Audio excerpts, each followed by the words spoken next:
ಆಕಾಶವಾಣಿ ಧಾರವಾಡ. ಶ್ರೋತಾರ ಕೇಳು, ಇದು ನಭೋವಾಣಿ. ಶ್ರೋತಾರ ಕೇಳು, ಇದು ನಭೋವಾಣಿ. ನಾನು ಬಾಯಿ ನೀನು ಕಿರಿ, ಬಾನ ಕಡಲಲ್ಲಿ ಮೇಲೆ ಬಿಟ್ಟ ಈ ನುಡಿದೋಳಿ. ಆಕಾಶವಾಣಿ ಧಾರವಾಡ ಕೇಂದ್ರವು 75 ವಸಂತಗಳನ್ನು ಪೂರೈಸಿರುವ ಅಮೃತ ಮಹೋತ್ಸವದ ಸಂದರ್ಭದಲ್ಲಿ ವಿಶೇಷ ಕಾರ್ಯಕ್ರಮ ಸರಣಿ ಸ್ಮೃತಿ ಪಟಲದಿಂದ.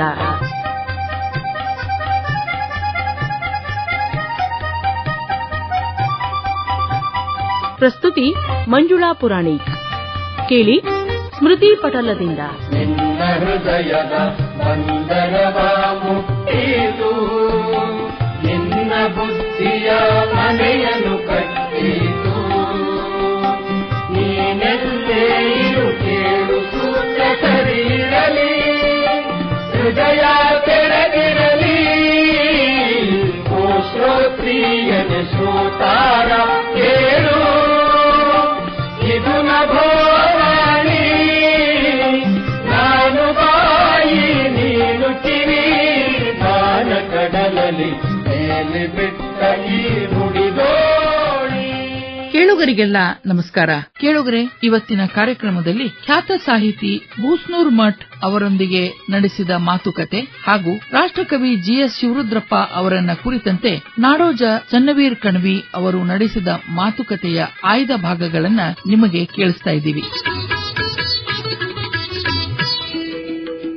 ಪ್ರೊಫೆಸರ್ ಸಂ ಶಿ ಬೂಸ್ನೂರ್ ಮಠ್ ಇವರು ಕನ್ನಡ ಸಾಹಿತ್ಯ ಲೋಕದ ಮಹಾನ್ ಸಾಹಿತಿಗಳಲ್ಲಿ ಒಬ್ಬರು. ಅವರ ಶೂನ್ಯ ಸಂಪಾದನೆಯ ಪರಾಮರ್ಶೆ ಮತ್ತು ಭವ್ಯ ಮಾನವ ಈ ಮೊದಲಾದ ಕೃತಿಗಳು ಕನ್ನಡದ ಶ್ರೇಷ್ಠ ಸಾಹಿತ್ಯಿಕ ಕೊಡುಗೆಗಳು ಅಂತನಿಸಿವೆ. ಪ್ರೊಫೆಸರ್ ಸಂ ಶಿ ಬೂಸ್ನೂರ್ ಮಠ್ ಅವರು 1910 ನವೆಂಬರ್ 7ರಂದು ಧಾರವಾಡ ಜಿಲ್ಲೆಯ ರೋಣ ತಾಲೂಕಿನ ನಿಡಗುಂದಿಯಲ್ಲಿ ಜನಿಸಿದರು. ಇವರು ಬೆಳಗಾವಿಯ ಲಿಂಗರಾಜ್ ಕಾಲೇಜ್ ಮತ್ತು ಧಾರವಾಡದ ಕರ್ನಾಟಕ ಕಾಲೇಜುಗಳಲ್ಲಿ ಅಧ್ಯಾಪಕ ವೃತ್ತಿಯನ್ನ ಪ್ರಾರಂಭಿಸಿ 23 ವರ್ಷಗಳವರೆಗೆ ಲಿಂಗರಾಜ್ ಕಾಲೇಜಿನಲ್ಲಿ ಸೇವೆ ಸಲ್ಲಿಸಿ ನಂತರ 1966ರಲ್ಲಿ ಕರ್ನಾಟಕ ವಿಶ್ವವಿದ್ಯಾಲಯದ ಕನ್ನಡ ಅಧ್ಯಯನ ಸಂಸ್ಥೆಯಲ್ಲಿ ಕನ್ನಡ ಪ್ರಾಧ್ಯಾಪಕರಾದರು. ನಂತರ 1976ರಲ್ಲಿ ಸೇವಾ ನಿವೃತ್ತಿಯನ್ನ ಹೊಂದಿದರು. ಪ್ರೊಫೆಸರ್ ಸಂ ಶಿ ಬೂಸ್ನೂರ್ ಮಠ್ ಅವರು ಒಟ್ಟು 13 ಕೃತಿಗಳನ್ನು ರಚಿಸಿದ್ದಾರೆ. ಸಂಖ್ಯೆ ಕಡಿಮೆ ಆದರೂ ಕೂಡ ಇವು ಸತ್ವದಲ್ಲಿ ಹಿರಿಯ ಕೃತಿಗಳಾಗಿವೆ. ಅವುಗಳಲ್ಲಿ ಶೂನ್ಯ ಸಂಪಾದನೆಯ ಪರಾಮರ್ಶೆ ಮತ್ತು ಭವ್ಯ ಮಾನವ ಸೃಜನಾತ್ಮಕ ಕೃತಿಗಳು. ಬೂಸ್ನೂರ್ ಮಠರ ಭವ್ಯ ಮಾನವ ಕಥೆಯನ್ನ ಇತಿಹಾಸದಿಂದಲೇ ಆಯ್ದಿದ್ದಾರೆ. 12ನೇ ಶತಮಾನದಲ್ಲಿ ಬದುಕು ಮಾಡಿದ ಮಹಾಮಾನವರಲ್ಲಿ ಒಬ್ಬರಾದ ಅಕ್ಕನ ಆಧ್ಯಾತ್ಮ ಜೀವನವನ್ನ ಕೈಗೆತ್ತಿಕೊಂಡಿದ್ದಾರೆ. ಅಕ್ಕನವರ ಅತ್ಯಂತ ಜನಪ್ರಿಯ ಕಥೆಗೆ ಗುರು ಚೆನ್ನಮಲ್ಲ ಮತ್ತು ಶಿಷ್ಯ ಗಿರಿಮಲ್ಲರ ಕಥೆಗಳನ್ನ ಜೋಡಿಸಿದ್ದಾರೆ. ಗುರುಮಲ್ಲರು ಲೋಕಗಳನ್ನ ಕಲೆ ವಿಜ್ಞಾನಗಳನ್ನ ಬಲ್ಲ ಮೇಧಾವಿ ಪುರುಷರಾಗಿ ಇಲ್ಲಿ ಚಿತ್ರಿತರಾಗಿದ್ದಾರೆ. ಬೂಸ್ನೂರ್ ಮಠ್ ಅವರ ಶೂನ್ಯ ಸಂಪಾದನೆಯ ಪರಾಮರ್ಶೆ ಎಂಬ ವಿಷಯದ ಬಗ್ಗೆ ಕನ್ನಡದ ಖ್ಯಾತ ಲೇಖಕ ಸಾಹಿತಿ ಡಾಕ್ಟರ್ ಎಂಎಸ್ ವೃಷಭೇಂದ್ರ ಸ್ವಾಮಿ ಅವರು 24/7/1973ರಲ್ಲಿ ಆಕಾಶವಾಣಿಗಾಗಿ ಸಂದರ್ಶಿಸಿದ ಕೆಲವು ಸಂದರ್ಶನದ ಭಾಗಗಳನ್ನ ನಿಮಗೆ ಈಗ ಕೇಳಿಸುತ್ತಿದ್ದೇವೆ.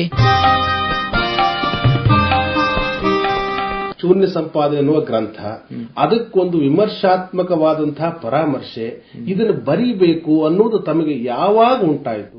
ಶೂನ್ಯ ಸಂಪಾದನೆ ಅಂತ ಮೊದಲಾಗಿ ಹೋತು. ಹಿಂದ್ಗಡೆ ಪರಾಮರ್ಶೆ ಬರಿಬೇಕಂತಂದ್ರೆ ಅದು ನಾನು ಶೂನ್ಯ ಸಂಪಾದನೆ ಎಡಿಟ್ ಮಾಡಿದ ಕಾಲಕ್ಕೆ ಅದಕ್ಕೆ ಏನೂ ನಾ ಬರಲಿಲ್ಲ. ಅದನ್ನ ಅದ್ರ ಮೇಲೆ ಒಂದು ವರ್ಕ್ ಮಾಡ್ಬೇಕಂತ ವಿಚಾರನೆ ಇತ್ತು. ಆಮೇಲೆ ಒಂದು 100 ಪುಟದೊಳಗೆ ಬರೆದು ಬಿಡ್ಬೇಕು, ಅದನ್ನ ಏನಾದ್ರೂ ಮಾಡ್ಬೇಕಂತ ಹೇಳಿ ನನ್ನ ವಿಚಾರ ಇತ್ತು. ಒಮ್ಮೆ ನಮ್ಮ ಮಾಡವಾಡ್ರು ಬಂದ್ರು, ಅದನ್ನ ಒಂದ್ ಸ್ವಲ್ಪ ಓದಿ ತೋರಿಸಿದೆ. ಅವ್ರಿಗೆ ಏನೋ ಆನಂದ ಆಯ್ತು. ಏನ್ರಿ ಬರೆಯೋದು ಬರೀತೀರಿ, ಒಂದು ದೊಡ್ಡದು 700-800 ಪುಟ ಬರದ ಬಿಡ್ರಿ ಅಂದ್ರ ಅವ್ರು. ಡಿಗ್ರಿ ಸಿಗ್ತೈತಿ, ಅದು ಸಿಗ್ತೈತಿ, ಇದು ಸಿಗ್ತೈತಿ ಅಂತ ಹೇಳಿದ್ರು. ಅದ್ರಾದ್ರಾಗ ಅಲ್ಯಾಕಂತ ಹೇಳ್ತಿರೋದು ನಾನು, ನಾವು ಅದೇನೋ ಒಂದು ಹುಚ್ಚು, ಅದು ಬರದ ಬಿಡ್ಬೇಕಂತ ಹೇಳ್ತಿರೋದು ನಾನು ಬರೆಯಾಕೈತೆ. ಅದಕ್ಕದು ದೊಡ್ಡ ಗ್ರಂಥ ಆಗಿ ಅದಕ್ಕೆ ನನಗನ್ನಿಸ್ತದೆ ಈ ವಿಚಾರ ಬಹುಶಃ ಹಿಂದಿನಿಂದಲೇ ನಿಮ್ಮಲ್ಲಿ ಬೆಳ್ಕೊಂಡು ಬಂದಿರಬೇಕು ಅಂತ ಅನಿಸ್ತದೆ. ಈ ಮೊದಲು ಶೂನ್ಯ ಸಂಪಾದನೆ ನಿಮ್ ಗಮನಕ್ಕೆ ಬಂದದ್ದು ಹೇಗೆ ಸರ್? ಇಲ್ಲಿ ನಾನು 1933 ಜೂನಿಯರ್ ಬಿಎದೊಳಗೆ ಇದ್ದ, ನಾನು ಧಾರವಾಡ ಕರ್ನಾಟಕ ಕಾಲೇಜ್ ಇದ್ದಾಗ ನನಗೆ ನನ್ನ ಪದ್ಧತಿ ಅಂತಂದ್ರೆ ಒಂದು ಅಡ್ಯಾಡಕ್ ಹೋಗಿ ಮುಂಜಾನೆ, ಆಮೇಲೆ ಜಳಕ ಮಾಡ್ಕೊಳ್ಳೋದು, ಪೂಜಾ ಮಾಡಿಕೊಳ್ಳೋದು, ಒಂದು ಇಂಥ ಗ್ರಂಥ ಓದೋದು. ಅಂದ್ರೆ ಶೂನ್ಯ ಸಂಪಾದನೆ, ಭಗವದ್ಗೀತೆ, ಉಪನಿಷತ್ತು, ಅರವಿಂದ ಘೋಷರು ಇಂಥವೇನಾದ್ರೂ ಒಂದು ಓದುವುದು ಅಂದ್ರೆ ಓದುವುದಲ್ಲ, ಅದನ್ನ ಅಭ್ಯಾಸ ಮಾಡೋದಲ್ಲ, ಅದನ್ನ ಆದಷ್ಟು ಅದನ್ನ ಜೀವನಕ್ಕೆ ಅಭ್ಯಾಸ ಮಾಡಿಕೊಳ್ಳೋದು. ಭಗವದ್ಗೀತಾ ಒಂದು ವರ್ಷ ದಿವಸ ಅದು ಪಾರಾಯಣ ಇದ್ದಾಗ ಭಗವದ್ಗೀತಾ ಒಂದು ವರ್ಷ 1934-35 ಒಂದು ವರ್ಷ ದಿವಸ ಅಭ್ಯಾಸ ಮಾಡೀನಿ. ಸಂಸ್ಕೃತ ಕಾಮಿನಿಟಿ ಇಟ್ಕೊಂಡು ಓದಿನಿ ಅದನ್ನ ಭಗವದ್ಗೀತಾನ. ಬಹುಶಃ ಈ ಒಂದು ಬ್ಯಾಕ್ ಗ್ರೌಂಡ್ ನಿಮ್ ಮನಸ್ಸಲ್ಲಿ ಇದ್ದದ್ರಿಂದ 1956ರಲ್ಲಿ ತಾವೇನು ಲಿಂಗ ಲೀಲಾ ವಿಲಾಸ ಚಾರಿತ್ರ ಅಂತ ಅದಕ್ಕೊಂದು ಮುನ್ನುಡಿ ಬರೆದ್ರಲ್ಲ ಸರ್, ಅದರಲ್ಲಿ ಈ ಶೂನ್ಯ ಸಂಪಾದನೆಯ ದೃಷ್ಟಿಕೋನ ಇದ್ದಾಗ ನನಗನ್ನಿಸ್ತದೆ. ಅದರ ಮೇಲೆ ಜನ ಸಾಹಿತ್ಯ ಸಂಗ್ರಹ ಅಂತ ತಾವು 1965 ಪ್ರಕಟ ಮಾಡಿದ್ರಲ್ಲ, ಅದರಲ್ಲಿ ಈ ಒಳಗೆ ಪ್ರವೇಶದಲ್ಲಿ ಓಹೋ ಶೂನ್ಯ ಸಂಪಾದನೆ ನಿಜವಾಗಿ ಬೇರ್ ಬಿಟ್ಟಿದೆ ಅಂತ ನನಗನ್ನಿಸ್ತು. ಇದು ಅದ್ರೊಳಗ ಅದ ನೀವು ಹೇಳ್ಕೊಂತೆ ಅದ್ರೊಳಗ ಏನು ಒಳಗೆ ಪ್ರವೇಶ ಅಂತ ಐತಲ್ಲ, ನಮ್ಗೆಲ್ಲರಿಗೂ ಹೊರಗೆ ಪ್ರವೇಶ ಮಾಡಕ್ ಬರ್ತೈತೆ. ನಮ್ ಕಣ್ಣು ಹೊರಗೆ ಹೋಗವ, ಮೂಗು ಹೊರಗೆ ಹೋಗತ್ತ, ಕಿವಿ ಹೊರಗಿಂದ ಕೇಳ್ತೈತೆ, ಹೊರಗೆ ಹೋಗವ. ಪರಾಂಚ ಖಾನಿ ವ್ಯತೃಣ ಸ್ವಯಂಭೂ ನಾಂತರಾತ್ಮನ್ ಅಂತ ಹೇಳ್ತಾರಲ್ಲ, ಹೊರಗೆ ಹೋಗ್ತೀವಿ, ಆದ್ರೆ ಒಳಗೆ ಹೋಗಕ್ ಬರ್ತೈತೆ ಅಂತ ನಂದು ಪ್ರಶ್ನೆ. ಶರಣರಂತರ ಹಿಂದೂ ಮುಂದಾಗಿ ನೋಡಿದಲ್ಲದೆ ಗುಹೇಶ್ವರ, ಹಿಂದೂ ಮುಂದಾಗಿ ನೋಡಿದವರಿಗಲ್ಲದೆ ಗುಹೇಶ್ವರ ಲಿಂಗವ ಕಾಣಬಾರದು, ಅದಕ್ಕೆ ಒಳಗೆ ಹೋಗಕ್ ಬರ್ತೈತೆ ಅಂತ ಮನುಷ್ಯಾಗ. ಈಗ ಉಪನಿಷತ್ತು ಅಲ್ಲಿ ಒಳಗೆ ಹೋಗಕ ಪ್ರಯತ್ನ, ಭಗವದ್ಗೀತಾ ಅಲ್ಲಿ ಒಳಗೆ ಹೋಗುದು, ಹೀಗೆ ಏನೇನು ದೊಡ್ಡದು ಅಂತದ ಈ ನಮೂನಿ ಒಳಗೆ ಹೋಗಕ್ ಪ್ರಯತ್ನ ಒಟ್ಟದ ನೋಡ್ರಿ. ಆ ದೃಷ್ಟಿ ಇರೋದ್ರಿಂದಲೇ ತಮಗೆ ಇಂಥ ಒಂದು ಭಾವನೆ ಬಂದಿರಬೇಕು ಅಂತ ನನಗೆ ಒಂದು ಕೆಲವು ಜನ ಅನೇಕ ಅಭಿಪ್ರಾಯಗಳನ್ನು ಕೊಟ್ಟಾರೆ ಸರ್ ಈ ಪುಸ್ತಕದ ಬಗ್ಗೆ. ಒಬ್ರು ಬರೆದಾರೆ ಇಟ್ಸ್ ಎ ಪರ್ಸನಲ್ ಫಿಲಾಸಫಿ ಅಂತಂದಾರೆ, ಇನ್ನೊಬ್ರು ಅಂತಾರೆ ಇದು ಅಷ್ಟಲ್ಲ ಇದು ಶ್ರೇಷ್ಠ ಸೃಜನಾತ್ಮಕ ಕೃತಿ ಅಂತ ಒಬ್ರು ಅಂದಾರೆ. ಹೀಗೆ ಒಬ್ಬೊಬ್ರು ಒಂದೊಂದು ಅಭಿಪ್ರಾಯ ಕೊಟ್ಕೊಂಡಿದಾರಲ್ಲ, ಇದು ಏನಿದು? ಇದು ಅಂದ್ರೆ ಅವ್ರು ಎಲ್ಲರೂ ಬರೋಬ್ಬರಿ, ಅದು ಸೃಜನಾತ್ಮಕನೂ ಹೌದು, ಆಮೇಲೆ ಶೂನ್ಯ ಸಂಪಾದನೆನೂ ಹೌದು, ಆಮೇಲೆ ಪರ್ಸನಲ್ ಫಿಲಾಸಫಿ ಅಂತಾರಲ್ಲ ಅದು ಹೌದು. ಯಾಕಂತ ನೀವು ಕೇಳಿದ್ರೆ ನಮ್ದು ಆದಷ್ಟು ಮಂದಿ ವಿಚಾರ ನಂದಾಗ್ಬೇಕದು. ನಾ ಬಹಳ ಸ್ವಂತ ವಿಚಾರನ ಸ್ವಾತಂತ್ರ್ಯನನ್ರಿ ಈ ಮನೋಭಾವ ನನ್ ಬಹಳ. ವಾಚನಕಾರ ಹೇಳಿದ್ರು ಸಹಿತ ಅಲ್ಲಿ ಸ್ವಂತ ವಿಚಾರ ಮಾಡೋದ ನಾನು ಪ್ರಶ್ನೆ ಮಾಡೋದನ ಅದು. ಅಂದ್ರೆ ಮೆಥಡ್ ಆಫ್ ಡೌಟ್ ಅಂತ ಹೇಳಿದ್ರು ಬಹಳ ಮಟ್ಟಿಗೆ ಸ್ಪೈನೋಸಾ ಅಥವಾ ಡಿಕಾರ್ತ್ ಅಂತ ಹೇಳಿದ್ರು ಅವ್ರದ್ದು ಅದು ಬಹಳ ಪರಿಣಾಮ ನನ್ ಮೊದಲಿಂದ. ಅದಕ್ಕೆ ನಾ ಪ್ರತಿಯೊಂದು ಅದಕ್ಕೆ ಪ್ರಶ್ನೆ ಹಾಕಿ ನನಗ್ ಕನ್ವಿನ್ಸ್ ಆಗ ಹೊರತಾಗಿ ಯಾವಾಗ ನಾ ಬರೆದಿಲ್ಲ. ಅದಕ್ಕೆ ಇವನ್ನೆಲ್ಲ ಬರಿಬೇಕಾದ್ರೆ ಈಗ ಒಂದು ವಿಜ್ಞಾನ ಅಂತನ್ರಿ ಅನೇಕ ಗ್ರಂಥಗಳು ಬೇಕಾದಷ್ಟು ಸಿಗ್ತಾವ, ಅದನ್ನೆಲ್ಲ ಇಟ್ಕೊಂಡು ಬರ್ತದ. ಅದ್ರ ಸಲುವಾಗಿ ಒಂದು ಸೃಜನಾತ್ಮಕ ಈ ಎರಡನೇದವ್ರಿಗೆ ಏನು ಹಂಗು ಆದಷ್ಟು ಇಟ್ಕೊಳ್ಳದ ಅವ್ರ ಇದನ್ನ ತಗೊಂಡು ಅವ್ರ ಭಾವ ಅವ್ರ ವಿಚಾರ ಇದನ್ನೆಲ್ಲ ತಗೊಂಡು ಒಂದು ಪಡಿಯತ್ತಾಗಿ ಬಂದೈತ.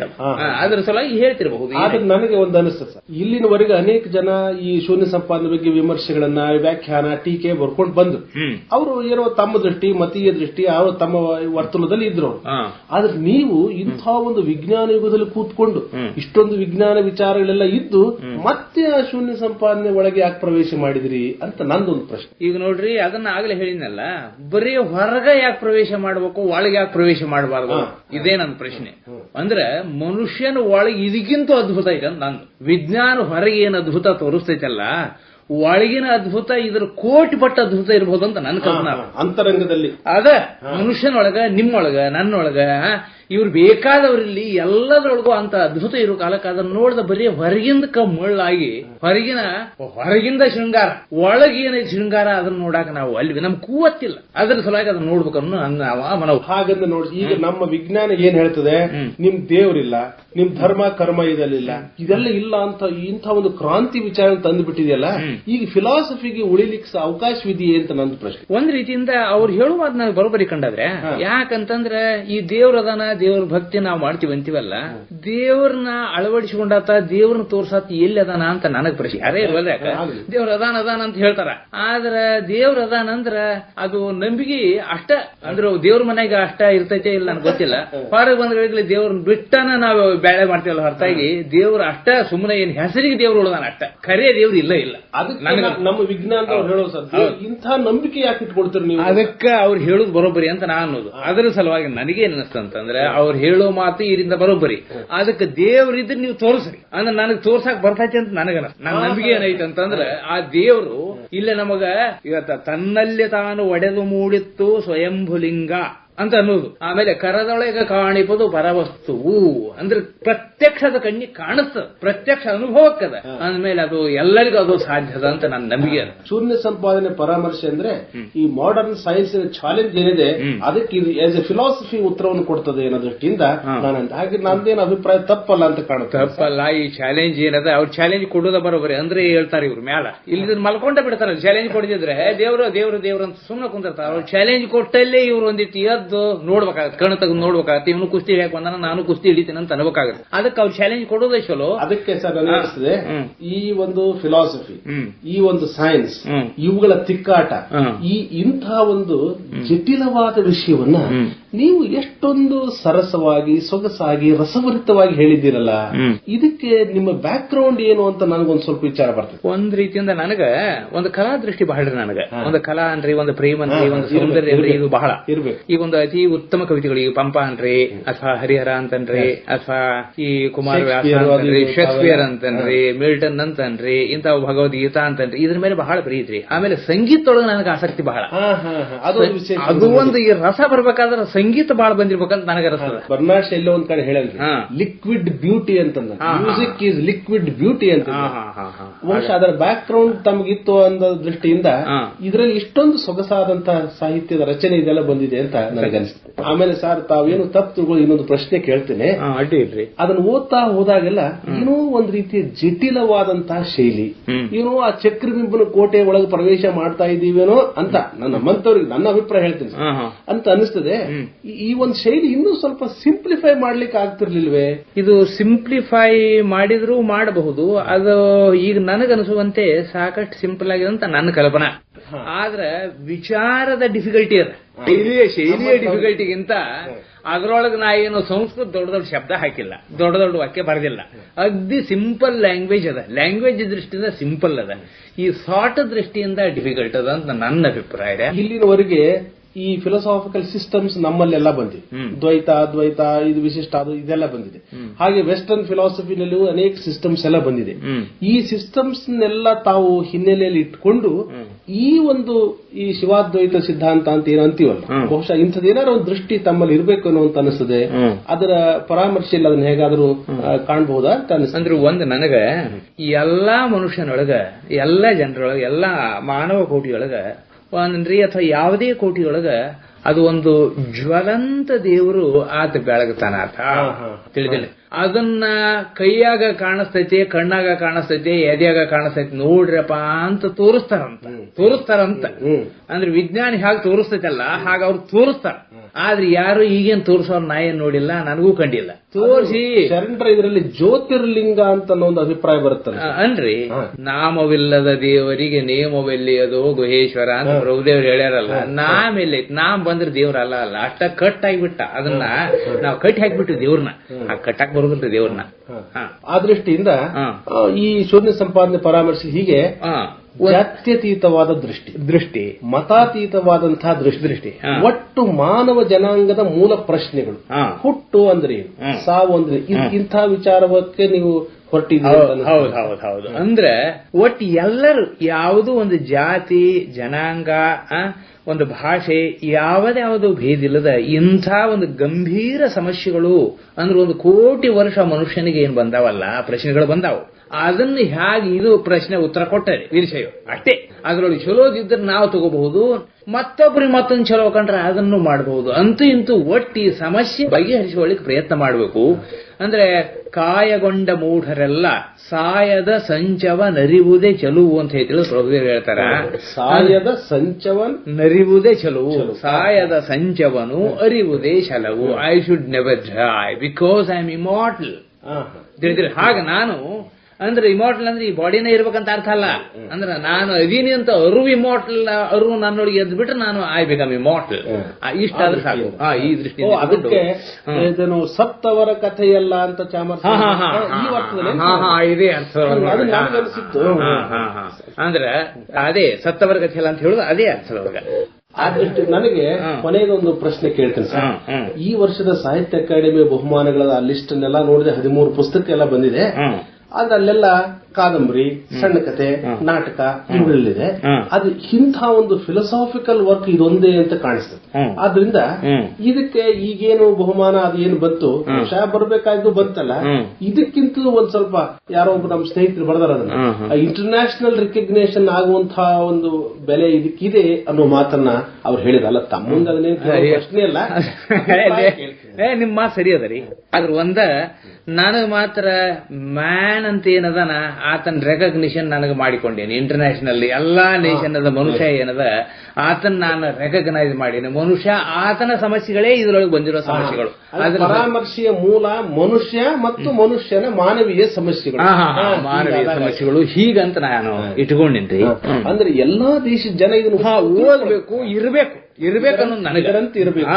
ಓದುದನ್ನೋದು ಅಷ್ಟೇ ಅಲ್ಲ ನನ್ನ ಉದ್ದೇಶ. ಆ ಪರಾಮರ್ಶೆ ಬರಿಬೇಕಾದ್ರೆ ಓದಾಕಂತನೂ ಬರ್ದಿಲ್ಲ ಅದನ್ನ ತಿಳಿದಿರಿ. ನಾನ ಅದೀನಿ ಆ ಪುಸ್ತಕ ಅಂದ್ರೆ ನಾನ ಬರ್ಕೊಂಡಿದ್ದೀನಿ. ಸ್ಪಿರಿಟ್ ಅಂತಾರಲ್ಲ, ಇದನ್ನ ನೋಡ್ರಿ. ಅದಕ್ಕೆ ಇವ್ರೊಬ್ರು ಹೇಳ್ತಾರೆ, ಇವ್ರು ಏನ್ ಹೇಳ್ತಾರೆ ಅಂದ್ರೆ, ನಮ್ಮ ಪ್ರಿನ್ಸಿಪಲ್ ಸಾಸ್ಮೂರ್, your book Paramarshe is a classic.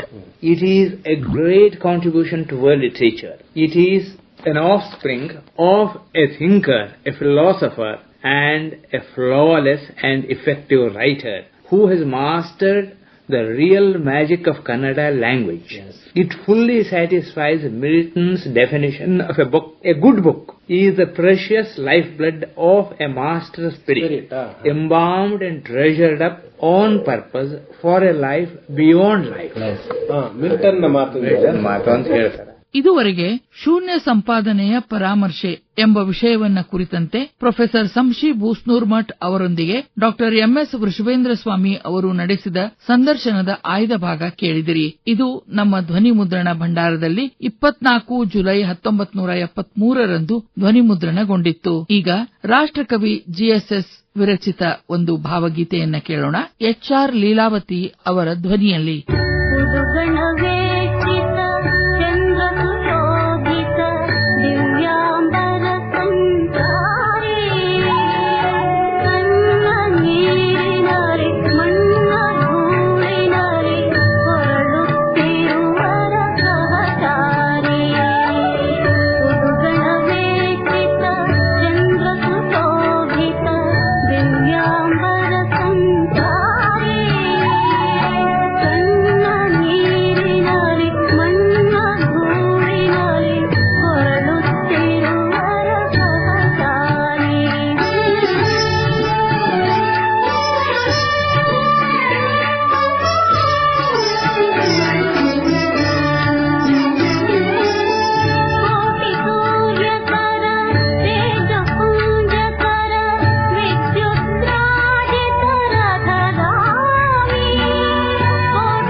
ಕನ್ನಡದ ಕವಿ ನಾಡೋಜ ಚನ್ನವೀರ ಕಣವಿ ಅವರು ತಮ್ಮ ಹಾಗೂ ರಾಷ್ಟ್ರಕವಿ ಜಿಎಸ್ ಶಿವರುದ್ರಪ್ಪ ಅವರೊಂದಿಗಿನ ಒಡನಾಟದ ಹಲವು ಕ್ಷಣಗಳನ್ನ ನಾ ಕಂಡಂತೆ ಜಿಎಸ್ ಶಿವರುದ್ರಪ್ಪ ಅನ್ನುವ ತಮ್ಮ ಭಾಷಣದಲ್ಲಿ ಹೇಳಿಕೊಂಡಿದ್ದಾರೆ. ಈ ಭಾಷಣ ಜನವರಿ 13, 2001 ಆಕಾಶವಾಣಿ ಧಾರವಾಡ ಕೇಂದ್ರದಲ್ಲಿ ಧ್ವನಿಮುದ್ರಣಗೊಂಡು ಪ್ರಸಾರಗೊಂಡಿದೆ. ಗೆಳೆಯ ಜಿಎಸ್ ಶಿವರುದ್ರಪ್ಪನವರು ನಾನು ಸ್ನೇಹ ಭಾವದಲ್ಲಿ ಎಷ್ಟೊಂದು ಸಮರಸರಾಗಿದ್ದೇವೆಂದರೆ ನಮ್ಮ ಇಬ್ಬರ ಮೊದಲ ಪರಿಚಯ ಎಂದು ಮತ್ತು ಹೇಗೆ ಆಯಿತು ಎಂಬುದನ್ನು ಕೂಡ ಅದು ಮರೆಸಿಬಿಟ್ಟಿದೆ. ಆದರೆ ಇಷ್ಟು ಮಾತ್ರ ನಿಜ, ನಾವಿಬ್ಬರೂ ಇದ್ದ ಮೈಸೂರು ಧಾರವಾಡಗಳ ದೂರವನ್ನು ಕಡಿಮೆ ಮಾಡಿ ಸ್ನೇಹ ಸೇತುವೆಯನ್ನು ನಿರ್ಮಿಸಿದ್ದು ಮಾತ್ರ ಕಾವ್ಯವೇ. ಇನ್ನೂ ಕಾಲೇಜು ವಿದ್ಯಾರ್ಥಿಗಳಾಗಿದ್ದಾಗಲೇ ಪತ್ರಿಕೆಗಳಲ್ಲಿ ಪ್ರಕಟವಾಗುತ್ತಿದ್ದ ನಮ್ಮ ಕವಿತೆಗಳನ್ನು ಮೆಚ್ಚಿಕೊಂಡು ಪರಸ್ಪರ ಪತ್ರ ಬರೆಯಲು ಪ್ರಾರಂಭಿಸಿದೆವೆಂದು ತೋರುತ್ತದೆ. 1948ರಲ್ಲಿ ಜಯಂತಿಯಲ್ಲಿ ಪ್ರಕಟವಾದ ನನ್ನ ಮೇಘೋಪಾಸನ ಕವಿತೆಯ ಬಗ್ಗೆ ಅವರು ಅಂಥ ಒಂದು ಪತ್ರ ಬರೆದದ್ದು ನನಗೆ ನೆನಪಿದೆ. ಮುಂದೆ ಅವರೊಮ್ಮೆ ಧಾರವಾಡಕ್ಕೆ ಬಂದಾಗ ಒಂದು ದಿನ ನನ್ನ ರೂಮಿನಲ್ಲಿಯೇ ಇದ್ದರು. ನಾನು ಊಟ ಮಾಡುತ್ತಿದ್ದ ಖಾನಾವಳಿಯ ಜೋಳದ ರೊಟ್ಟಿ ಅವರಿಗೆ ರುಚಿ ಕೊಟ್ಟಿತು. ದಾವಣಗೆರೆಯ ಇಂಟರ್ಮೀಡಿಯೇಟ್ ಕಾಲೇಜಿನಲ್ಲಿ ಕನ್ನಡ ಉಪನ್ಯಾಸಕರಾಗಿ ಜೆಎಸ್ಎಸ್ ಕೆಲಸ ಮಾಡುತ್ತಿರುವಾಗ 1950ರಲ್ಲಿ ಕಾಲೇಜಿನ ಸೂಪರಿಂಟೆಂಡೆಂಟ್ ಆಗಿದ್ದ ನಾ ಕಸ್ತೂರಿ ಅವರೊಂದಿಗೆ ಅವರು ಧಾರವಾಡಕ್ಕೆ ಬಂದರು. ಕರ್ನಾಟಕ ವಿಶ್ವವಿದ್ಯಾಲಯದ ಆಡಳಿತ ವಿಭಾಗದ ಕಟ್ಟಡಕ್ಕೆ ಅಡಿಗಲ್ಲು ನೆಡುವ ಸಮಾರಂಭ ಅದೇ ಸಂದರ್ಭದಲ್ಲಿ ಡಾ ರಾಜೇಂದ್ರ ಪ್ರಸಾದ್ರಿಂದ ನೆರವೇರಿತು. ಆ ಸಂದರ್ಭಕ್ಕಾಗಿಯೇ ನಾ ಕಸ್ತೂರಿಯವರು ಈ ಪ್ರವಾಸವನ್ನು ಯೋಜಿಸಿದ್ದರೆಂದು ತೋರುತ್ತದೆ. ಆಗ ಶಿವರುದ್ರಪ್ಪನವರು ತಮ್ಮ ಮಿತ್ರರೊಂದಿಗೆ ನನ್ನ ರೂಮಿಗೆ ಬಂದರು.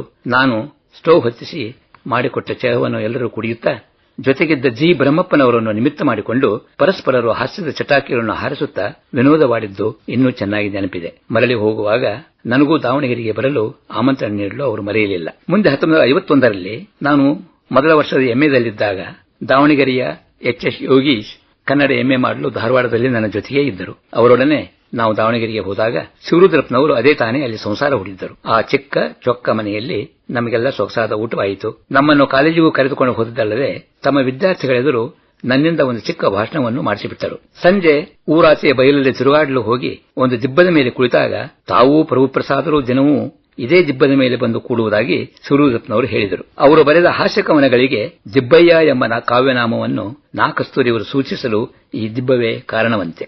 ದಾವಣಗೆರೆಯಲ್ಲಿ ಶಿವರುದ್ರಪ್ಪನವರ ಆತ್ಮೀಯಗಳಿರಲ್ಲಿ ಜಯದೇವ್ ಸ್ಟುಡಿಯೋದ ಜಯದೇವ್ ಅವರು ಒಬ್ಬರಾಗಿದ್ದರು. ಆದರೆ ಆ ಸ್ಟುಡಿಯೋದ ಅಟ್ಟದ ನೆನಪು ನನಗೆ ಉಳಿದಿರುವುದು ಬೇರೆ ಕಾರಣದಿಂದ. ಅಲ್ಲಿ ಕುಳಿತಾಗ ತಾವು ಬರೆದ ಕೆಲವು ಕವಿತೆಗಳನ್ನು ಶಿವರುದ್ರಪ್ಪನವರು ಹಾಡಿ ತೋರಿಸಿದರು. ಅಂಧಕಾರ ಮುತ್ತುತ್ತಿದೆ, ಚಂದದ ಬೆಳಕಾರುತ್ತಿದೆ, ಜೀವಜಾತ್ರೆಯಲ್ಲಿ ಪ್ರಾಣ ಪಾತ್ರೆಯಲ್ಲಿ ತುಂಬಿ ಬಾ, ರಸ ದುಂಬಿ ಬಾ, ಎಲ್ಲಿ ಹೋಗುವಿರಿ ನೆಲ್ಲಿ ಮೋಡಗಳೇ ನಾಲ್ಕು ಹನಿಯ ಚೆಲ್ಲಿ, ಇದಾವರಾಗ ಮತ್ತೆ ಇದಾವರಾಗ, ಎದೆಯಾಳದಿಂದೆದ್ದು ನಭನೀಲಿಗೇರುತ್ತಿದೆ.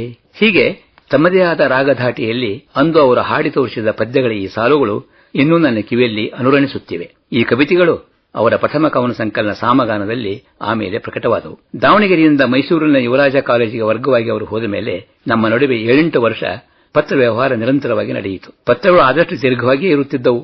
ಹೊಸದಾಗಿ ಬರೆದ ಕವಿತೆಗಳನ್ನು ಪರಸ್ಪರ ವಿನಿಮಯ ಮಾಡಿಕೊಂಡು ಅಭಿಪ್ರಾಯ ಪಡೆಯುತ್ತಿದ್ದೆವು. ಆಗ ಜಯಂತಿ, ಜಯ ಕರ್ನಾಟಕ ಪತ್ರಿಕೆಯಲ್ಲಿ ಅವರ ಕವಿತೆಗಳು, ಪ್ರಬುದ್ಧ ಕರ್ನಾಟಕದಲ್ಲಿ ನನ್ನ ಕವಿತೆಗಳು ಪ್ರಕಟವಾಗಲು ಈ ಸಂಬಂಧ ನೆರವು ಕಾರಣವಾಯಿತು. 1963ರಲ್ಲಿ ಶಿವರುದ್ರಪ್ಪನವರು ಉಸ್ಮಾನಿಯಾ ವಿಶ್ವವಿದ್ಯಾಲಯಕ್ಕೆ ಹೋದ ಮೇಲೆ ನಮ್ಮ ಪತ್ರಗಳ ನಡೆಗೆ ನಿಧಾನವಾಯಿತು. ತಮ್ಮ ಅಂತರಂಗದ ಅನಿಸಿಕೆಗಳನ್ನು ಯಾವ ಸಂಕೋಚವಿಲ್ಲದೆ ಪತ್ರಗಳಲ್ಲಿ ಅವರು ವ್ಯಕ್ತಪಡಿಸುವುದುಂಟು. ನಿಸರ್ಗ ಪ್ರೀತಿ, ಸೌಂದರ್ಯಾನುಭೂತಿ, ಕಾವ್ಯ ವಿಮರ್ಶೆ, ತತ್ವನಿಷ್ಠೆ, ಸ್ನೇಹ, ವಿನೋದಪರತೆ ಹೀಗೆ ಹಲವಾರು ಅಂಶಗಳು ಅವುಗಳಲ್ಲಿ ವ್ಯಕ್ತಗೊಂಡಿದ್ದು ಇಂದಿಗೂ ಅದೇ ವ್ಯಕ್ತಿತ್ವ ಇನ್ನಷ್ಟು ದೃಢವಾಗಿ ಮೈದುಂಬಿಕೊಂಡು ಬೆಳೆದು ಪಕ್ವವಾಗಿರುವುದನ್ನು ಕಾಣಬಹುದು. ಪ್ರೇಕ್ಷಣೀಯ ಸ್ಥಳಗಳಿಗೆ ಪ್ರವಾಸ ಕೈಗೊಳ್ಳುವುದು ಅವರ ಪ್ರಿಯವಾದ ಹವ್ಯಾಸಗಳಲ್ಲಿ ಒಂದು. ಮಾಸ್ಕೋದಲ್ಲಿ 22 ದಿನ, ಗಂಗೆ ಶಿಖರಗಳಲ್ಲಿ, ಅಮೆರಿಕದಲ್ಲಿ ಕನ್ನಡಿಗ, ಇವೇ ಮೊದಲಾದ ಪ್ರವಾಸ ಕಥನಗಳಲ್ಲಿ ಕಾವ್ಯ ಸತ್ವದಿಂದ ಕೂಡಿದ ಅವರ ಬರವಣಿಗೆಯ ಸೊಗಸನ್ನು ಸವಿಯಬಹುದು. ಒಂದು ದಸರಾ ರಜೆಯಲ್ಲಿ ಕೊಡಗಿನ ರಸವಿಹಾರವನ್ನು ಮುಗಿಸಿಕೊಂಡು ಬಂದದ್ದನ್ನು ಅವರು ಒಂದು ಪತ್ರದಲ್ಲಿ ಬಣ್ಣಿಸುತ್ತಾ ಹೀಗೆ ಬರೆದಿದ್ದರು. ಹೊಸದಾಗಿ ಕಂಡವರಿಗೆ ಅದು ಅಲಕಾವತಿಯೇ, ಏಕೆಂದರೆ ನಮ್ಮ ಕಾಲು ನೆಲದಲ್ಲಿದ್ದರೆ ನಮ್ಮ ತಲೆ ಆಕಾಶದಲ್ಲಿರುತ್ತದೆ. ಅಷ್ಟು ಹತ್ತಿರ ಅಲ್ಲಿ ಆಕಾಶ, ಅದು ಮೋಡವಾದಾಗ, ಮೋಡ ಚದುರಿ ಬಾನು ತಿಳಿಯಾದಾಗ ಬಲು ದೂರ. ಪತ್ರದ ಜೊತೆಗೆ ಆಗ ಬರೆದ ಮಡಿಕೇರಿಯ ರಾಜಾ ಶೆಟ್ಟಿ ಮೇಲಿನಿಂದ ಎಂಬ ಕವಿತೆಯನ್ನು ನನಗೆ ಅವರು ಕಳಿಸಿಕೊಟ್ಟಿದ್ದರು. ಇದು ಬಹುಶಃ ಅವರ ಯಾವ ಕವನ ಸಂಗ್ರಹದಲ್ಲಿಯೂ ಬಂದ ಹಾಗಿಲ್ಲ. ಮಾನವ ಸಂಬಂಧಗಳಲ್ಲೂ ಗುಣಗೌರವದ ಆಯ್ಕೆ ಇದ್ದೇ ಇರುತ್ತದೆ. ಪೂತಿನ ಅವರ ಪ್ರಥಮ ದರ್ಶನದ ಬಗ್ಗೆ ಮುಂದಿನ ಪತ್ರದಲ್ಲಿ ಅವರು ಹೀಗೆ ಬರೆದರು. ಮಡಿಕೇರಿಯಿಂದ ಬಂದವನೇ ಬೆಂಗೂರಿಗೆ ಹೋದೆ ನನ್ನ ಗೆಳೆಯರೊಡನೆ. ಅಲ್ಲಿ ಕವಿ ಪೂತಿ ನರಸಿಂಹಾಚಾರ್ಯರ ದರ್ಶನವಾಯಿತು. ಅವರ ಮನೆಯಲ್ಲಿಯೇ ರಸದ ಊಟವೂ ಆಯಿತು. ಒಂದು ದಿನ ಎಂತೆಂಥ ಹಿರಿಯ ವ್ಯಕ್ತಿಗಳು ಇದ್ದಾರೆ ಅಲ್ಲಲ್ಲಿ ಎನಿಸಿತು. ಅವರು ಒಳಗೂ ಮೃದು, ಹೊರಗೂ ಮೃದು. ತರುಣ ಲೇಖಕರ ಮೇಲೆ ಅಮಿತ ವಾತ್ಸಲ್ಯ. ಅವರಿಗೆ ನಮ್ಮನ್ನು ಕಂಡು ಏನೋ ಒಂದು ಭರವಸೆ. ನಿಮ್ಮ ಹೆಸರನ್ನು ಹೇಳಿದರು. ನಿಮ್ಮನ್ನು ಧಾರವಾಡದಲ್ಲಿ ಆಗಲೇ ಅಂದೊಮ್ಮೆ ನೋಡಿದ್ದರಂತೆ. ಹೌದು, ಪೂತಿನ ಅವರನ್ನು ಮೊದಲ ಸಲ ಧಾರವಾಡದಲ್ಲಿ ಕಂಡಾಗ ನನಗೂ ಇದೇ ಅನುಭವವಾಯಿತು. ಶಿವರುದ್ರಪ್ಪನವರ ಸ್ನೇಹ ಹೀಗೆ ನನಗೆ ಸಾಹಿತ್ಯ ಕ್ಷೇತ್ರದ ಹಲವಾರು ಹಿರಿಯ ವ್ಯಕ್ತಿಗಳ ಮಧುರ ಬಾಂಧವ್ಯವನ್ನು ಕಲ್ಪಿಸಿಕೊಟ್ಟಿರುವುದುಂಟು. ನಮ್ಮ ಕವನ ಸಂಗ್ರಹಗಳು ಪ್ರಕಟವಾದೊಡನೆಯೇ ಪರಸ್ಪರ ವಿನಿಮಯಗೊಳ್ಳುತ್ತಿದ್ದವು. ನಮ್ಮ ಅನಿಸಿಕೆ, ಅಭಿಪ್ರಾಯಗಳನ್ನು ಮುಕ್ತ ಮನಸ್ಸಿನಿಂದ ಪತ್ರಗಳಲ್ಲಿ ಹಂಚಿಕೊಳ್ಳುತ್ತಿದ್ದೆವು. ಅವರ ಅನೇಕ ವಿಮರ್ಶಾತ್ಮಕ ನುಡಿಗಳಿಂದ ನಾನು ತುಂಬಾ ಪ್ರಯೋಜನ ಪಡೆದಿದ್ದೇನೆ. ಅವರ ಪ್ರಥಮ ಸಂಕಲನ ಸಾಮಗಾನದ ಬಗ್ಗೆ ಬರೆದ ನನ್ನ ಪತ್ರದಲ್ಲಿ ಕುವೆಂಪು ಪ್ರಭಾವದಿಂದ ಬೇಗ ಪಾರಾಗಲು ಪ್ರಯತ್ನಿಸಬೇಕೆಂದು ನಾನು ಸೂಚಿಸಿದ್ದೆ ಎಂದು ತೋರುತ್ತದೆ. ಅವರು ಕೂಡಲೇ ಉತ್ತರದಲ್ಲಿ ಬರೆದದ್ದು ಹೀಗೆ: ಸ್ನೇಹಪೂರ್ವವಾದ ನಿಮ್ಮ ನಿರ್ದೇಶವಾಣಿಗೆ ಮಣಿದೆ. ನೀವು ಹೇಳುವುದಲ್ಲ ನಿಜ. ಮುಂದೆ ಎಚ್ಚರಿಕೆಯಿಂದ ಅನ್ಯ ಪ್ರಭಾವದ ರಾಹುವಿನಿಂದ ವಿಮುಕ್ತನಾಗಲು ಪ್ರಯತ್ನಿಸುತ್ತೇನೆ. ಮನಸ್ಸಿಗೂ ಒಂದು ಬೆಳವಣಿಗೆಯುಂಟು. ಮಿತ್ರರ ಎಚ್ಚರಿಕೆಯಿಂದ, ಹಿರಿಯರ ಹರಕೆಯಿಂದ, ಸೂಕ್ಷ್ಮವಾದ ಆತ್ಮನಿರೀಕ್ಷಣೆಯಿಂದ ತನ್ನ ವ್ಯಕ್ತತೆಯಲ್ಲಿ ತನ್ನ ಮುಕ್ತಿಯ ಕಂಡು ಈ ಜೀವ ಸಫಲತೆಯ ಪಡೆಯಬಹುದು ಎಂಬ ಆಸೆಯುಂಟು. ನಮ್ಮ ಪ್ರಯತ್ನಗಳ ಹಿಂದೆ ನಮ್ಮ ಏಳು ಬೀಳುಗಳ ಸೂತ್ರವನ್ನು ಹಿಡಿದ ಶಕ್ತಿಯಿಂದ ಉಂಟಲ್ಲ, ಯಾರ ಶಕ್ತಿಯೋ ಅದೇ ದಾರಿಯೂ ಆಗಿ ಬೆಳಕು ಆದೀತು. ಆಗಲೇ ಎಂಥ ವಿವೇಕಪೂರ್ಣ ವಿವೇಚನೆ! ಜೀವನದ ಕಹಿ ನನ್ನ ಅನುಭವಕ್ಕೆ ಧಾರಾಳವಾಗಿ ದಯಮಾಡಿಸಿದೆ. ಮೊದಲಿನಿಂದ ಇದುವರೆಗೂ ಸಿಹಿಗಿಂತ ಕಹಿಯನ್ನೇ ಹೆಚ್ಚಾಗಿ ಸವಿದರೂ ನನ್ನ ಕವನಗಳಲ್ಲಿ ಆ ತುಮುಲ ಅಷ್ಟು ಸ್ಪಷ್ಟವಾಗಿ ಮೂಡಿಬಂದಂತೆ ತೋರದೇ ಇರುವುದು ನನಗೇ ಆಶ್ಚರ್ಯ. ಬಹುಶಃ ಅದೆಲ್ಲವೂ ಮುಂದೆ ಕಟ್ಟುವುದು ಬುತ್ತಿ ಸರ್ವಜ್ಞ ಎಂಬ ರೀತಿಯದೋ ಏನೋ. ಅವರ ಮುಂದಿನ ಕವನ ಸಂಗ್ರಹಗಳಲ್ಲಿ ಆ ಕಟ್ಟಿದ ಬುತ್ತಿಯನ್ನು ಧಾರಾಳವಾಗಿ, ಆದರೆ ಕಾವ್ಯದ ದೃಷ್ಟಿಯಿಂದ ರುಚಿಕರವಾಗಿ ಹಾಗೂ ಆರೋಗ್ಯಕರವಾಗಿ ಹಂಚಿಕೊಂಡಿದ್ದಾರೆಂಬುದನ್ನು ಕಾವ್ಯಪ್ರೇಮಿಗಳೆಲ್ಲರೂ ಬಲ್ಲರು. ಸಮಕಾಲೀನ ಬದುಕಿಗೆ ನಿರಂತರ ಸ್ಪಂದಿಸುತ್ತಾ ಮಾನವ ಸಂಬಂಧಗಳು ಶಿಥಿಲಗೊಳ್ಳುತ್ತಿರುವ ಬಗ್ಗೆ ವಿಷಾದ ವ್ಯಕ್ತಪಡಿಸುತ್ತಲೇ ಹಣತೆ ಹಚ್ಚುತ್ತೇನೆ ನಾನೂ ಎಂಬ ಆಶಾವಾದವನ್ನು ಆರದಂತೆ ಅವರು ನೋಡಿಕೊಂಡಿದ್ದಾರೆ. ಕನ್ನಡ ಕಾವ್ಯದಲ್ಲಿ ನಮ್ಯತೆ ಕಾಲಿಟ್ಟ ಕಾಲದಲ್ಲಿ ನಾವು ಪರಸ್ಪರ ಚರ್ಚಿಸಿದ್ದುಂಟು. ಅಂದು ಅವರ ಬರೆದ ಪತ್ರದಲ್ಲಿ ನಮ್ಯತೆಯ ಬಗ್ಗೆ ನನಗೆ ರೋಮಾಂಚಕತೆ ಇಲ್ಲ, ಏಕೆಂದರೆ ನಿಜವಾದ ನಮ್ಯತೆ ಒಂದು ರಚನೆಯಲ್ಲ, ವಿಕಾಸ.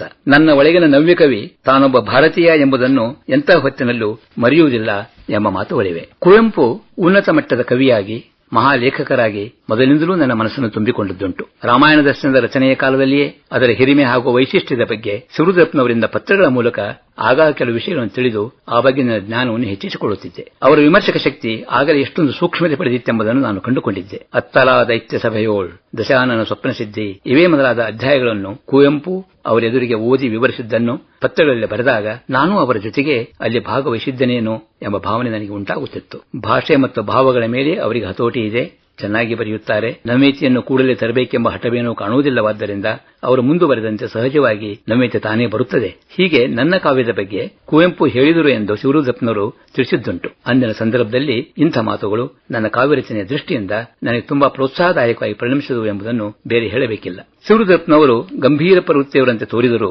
ಹಾಸ್ಯಕ್ಕೆ, ವಿನೋದಕ್ಕೆ ಅವರ ಮನಸ್ಸು ಅಷ್ಟೇ ತೆರೆದುಕೊಂಡಿರುತ್ತದೆ. ಈ ವಿಷಯದಲ್ಲಿಯೂ ನಮ್ಮದು ಸಮಾನ ಮನೋಧರ್ಮ. ಅವರ ಜೊತೆಗೆ ಆತ್ಮೀಯವಾಗಿ ಸಂಭಾಷಣೆಗೆ ತೊಡಗಿದವರಿಗೆಲ್ಲ ಅದರ ಅನುಭವ ಆಗದೇ ಇಲ್ಲ.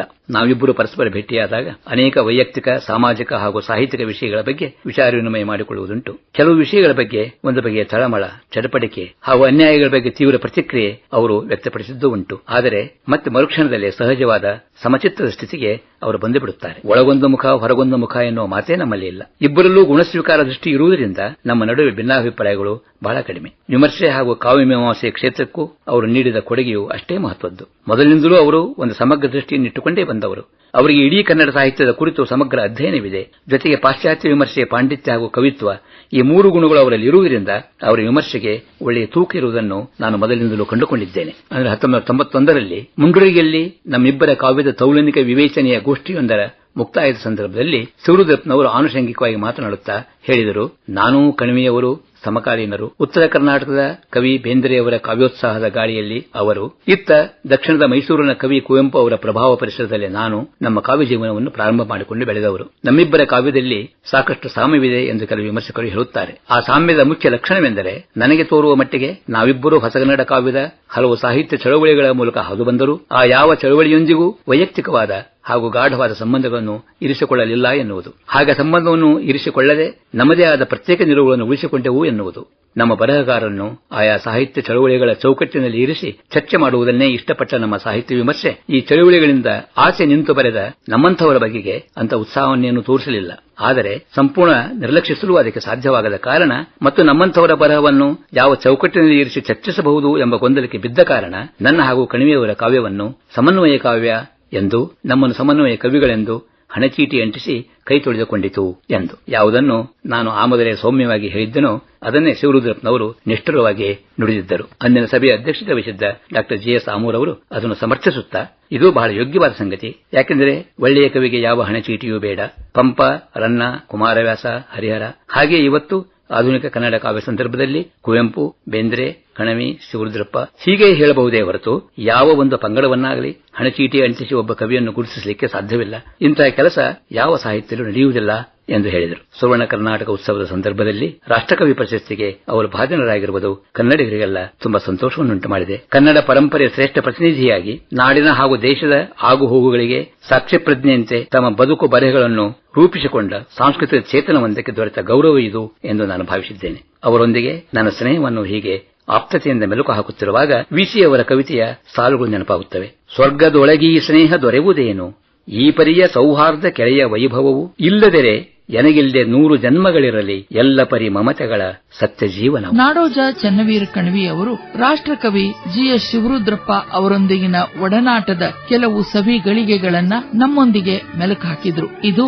13/1/2001 ಧ್ವನಿಮುದ್ರಣಗೊಂಡಿತ್ತು. ಮತ್ತೆ ಮುಂಬರುವ ಸ್ಮೃತಿ ಪಟಲದಿಂದ ಕಾರ್ಯಕ್ರಮದಲ್ಲಿ ಭೇಟಿ ಮಾಡೋಣ. ನಮಸ್ಕಾರ. ಸ್ಮೃತಿ ಪಟಲದಿಂದ ಆಕಾಶವಾಣಿ ಧಾರವಾಡ ಕೇಂದ್ರವು 75 ವಸಂತಗಳನ್ನ ಪೂರೈಸಿ ಅಮೃತ ಮಹೋತ್ಸವದ ಸಂಭ್ರಮದಲ್ಲಿರುವ ಸಂದರ್ಭದಲ್ಲಿ ವಿಶೇಷ ಕಾರ್ಯಕ್ರಮ ಸರಣಿ ಕೇಳಿದಿರಿ. ಪ್ರಸ್ತುತಿ ಮಂಜುಳಾ ಪುರಾಣಿಕ್, ಸಹಕಾರ ಕೆ. ಶಿವರಾಜ್.